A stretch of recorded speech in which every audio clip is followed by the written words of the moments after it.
If you're a parent, you've likely heard the horror stories about the dreaded 4 month sleep regression.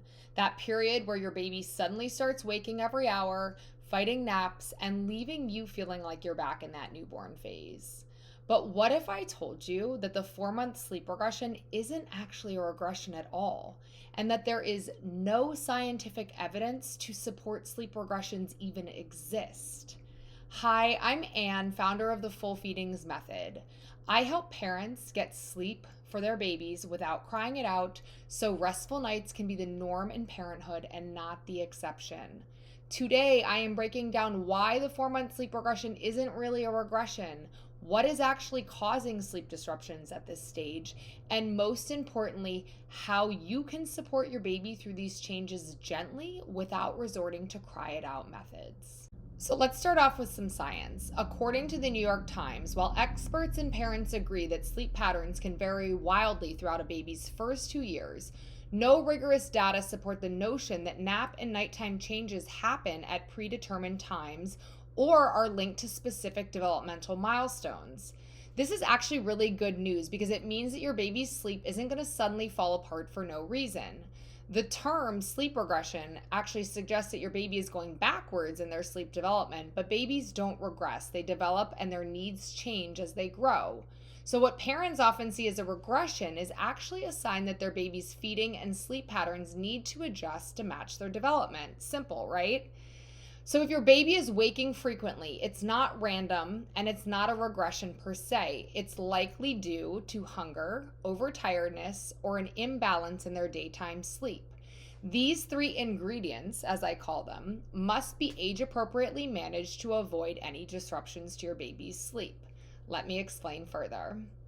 Hunger is the first infant sleep ingredient that can cause disruptions to your baby's sleep. Think about it. As your baby grows, they need more calories to remain full as they gain weight.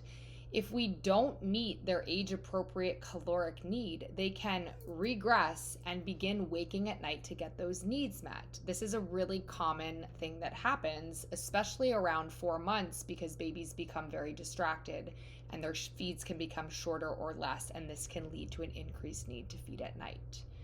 The second ingredient, overtiredness. Optimal wake times must be used at each and every age to ensure a baby is not overtired or undertired, as both can lead to sleep disruptions that mirror regressions. If your baby is staying awake too long, their cortisol is elevating, and that is why they are having difficulty with their daytime and nighttime sleep. The third ingredient, an imbalance of their daytime sleep. We must make sure the baby isn't getting too little or too much daytime sleep to ensure that 12 hours of sleep is biologically possible at each age. If your baby is getting too little sleep, it means they're staying awake too long and go back to the overtiredness. If they're sleeping too much during the day, this is making it impossible for them to sleep 12 hours at night, and this could be leading to regression. So we must balance their daytime sleep age appropriately. So now that we know the ingredients that are contributing to your baby's sleep disruptions, how can we manage your baby's routine to prevent any sleep regression from happening at 4 months or any other time? This is where the full feedings method thrives and is one of the main reasons that I created this method.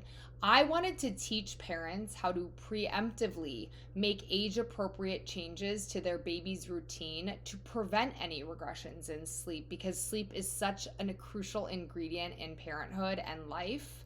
Here are some things that you can do to ensure that you never see periods of time where your baby's sleep falls apart.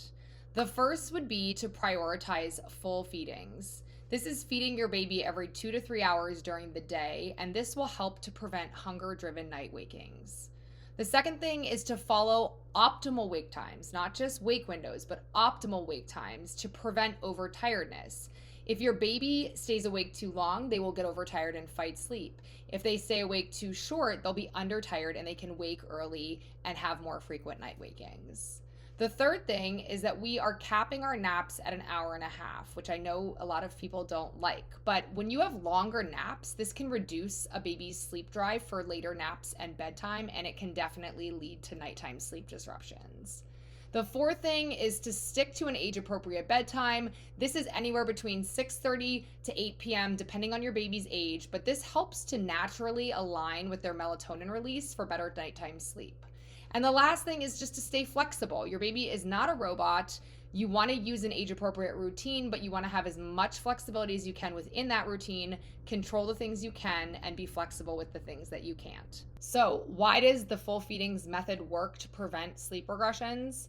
Well, the first thing is we don't train babies to sleep. We focus on meeting their needs age appropriately so that the sleep comes and stays naturally.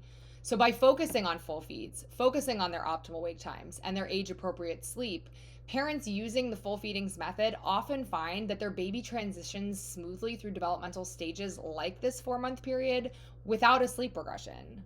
Here are just a few testimonials about what real parents are saying about not experiencing sleep regressions while using the full feedings method. You don't have to fear the 4-month sleep regression or any sleep regression for that matter. You also do not have to sleep train your baby to get them to sleep through the night. By tuning into your baby's age-appropriate needs and supporting their natural rhythms with full feedings, you can navigate this stage with confidence and without tears.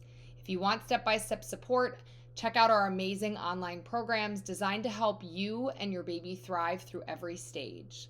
Like and subscribe for more feeding and sleep tips, and drop a comment below if you're dealing with a difficult sleep period. We'd love to help.